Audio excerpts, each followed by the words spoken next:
All right, guys, we are here at Hotel Derek prepping for Fandemic Tour this year.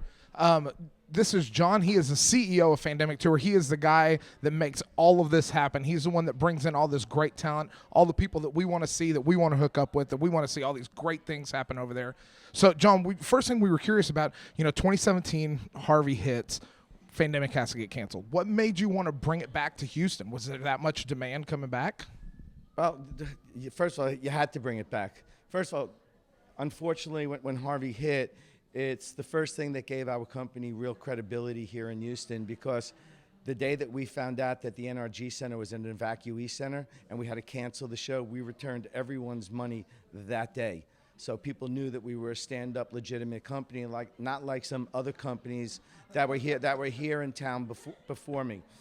So we spent, $100,000 on advertising and PR. So to us, it made perfect sense. Like, how do you not go back there after you've made this big investment? You've taken such a loss, but it's a great city and a great town. You have 9.3 million people. You only have really one other show in town. I'm not afraid to say that it's Comicpalooza, and they do an unbelievable job. But we're far enough away when you have 9 million people that you could have two shows. Yeah, and it's great. This city, I think you're right, absolutely can support two shows, and we absolutely love that you come back out here, because I think the Fandemic gives a little bit more of a spin towards some of the things that guys like us want to see, rather than some of the other cons do. You guys are more focused on meeting celebrities and getting to know the people that you want to see and all that kind of stuff, and bringing it back to Houston, after that. Like, you're right, you guys did an incredible job, and that really gained a lot of credibility for you. Yeah, sure. And then 2018, it was our second real cred issue, when Sebastian had to cancel 3 weeks before the show, and we put on that mini SebCon. People went bananas for that, and they said no other company in this industry has ever done anything like that. And I've produced 150 shows.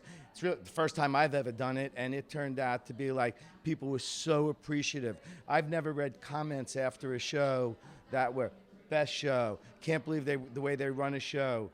It was really just amazing. Usually you get trashed. There are a lot of trashes around this industry. Yeah, exactly. And, that was awesome. Especially, you can't help that he had to cancel, but you guys did whatever you could and did the right thing, and stepped up and said, hey, you guys want to come out and meet Sebastian, come out and meet Sebastian. Like, he's willing to do it. We're willing to put in the effort, and that was awesome. And you guys have been doing cons for a long time. What's your favorite thing that you've done? Like, what's your thing that you've put on that you're like, man, this is my number one right now. Like, this is my favorite thing I've gotten to offer to everybody. Well, listen. I always say this, when you go to a football game, if you're a football fan, and you go tailgate for 5 hours, and half the people are in their jerseys, half of them maybe with their face painted in red, and what would your colors are, red, white, and blue? Yeah. So, people are that rooting for the Texans.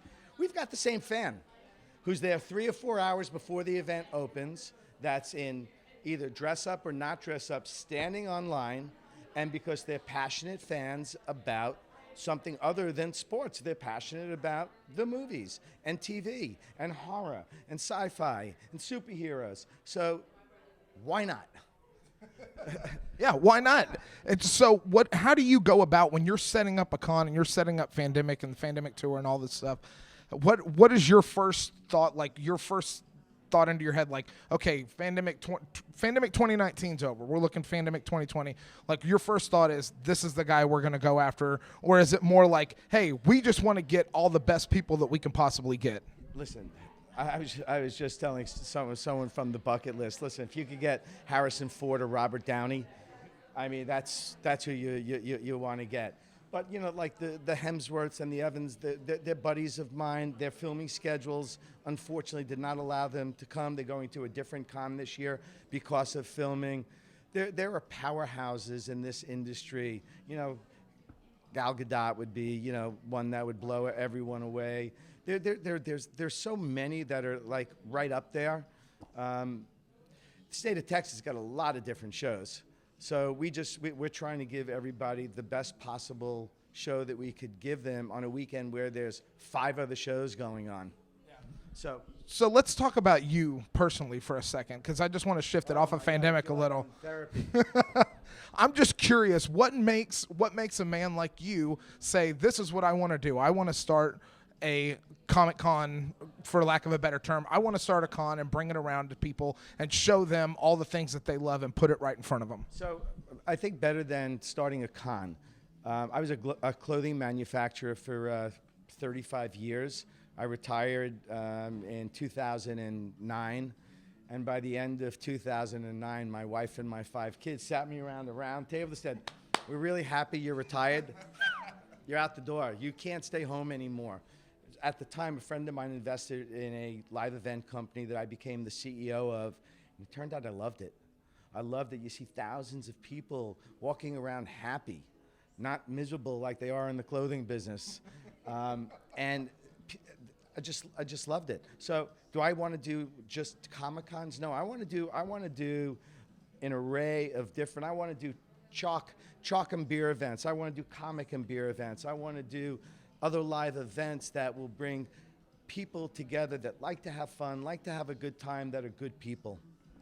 What do you think about the idea of, and I'm going to pitch a business idea at you while I got you cornered right here. What do you think about doing stuff like attaching the Fandemic name to smaller events with people around throughout the year? Like, we do some live events and stuff like that. Like, we could maybe hook up and do some, like our Gentleman No Class Fandemic, year round.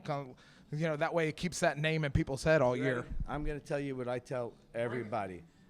I can't believe that people are so uptight, and I'm talking about the competition and competitors that are so uptight about not wanting to join forces.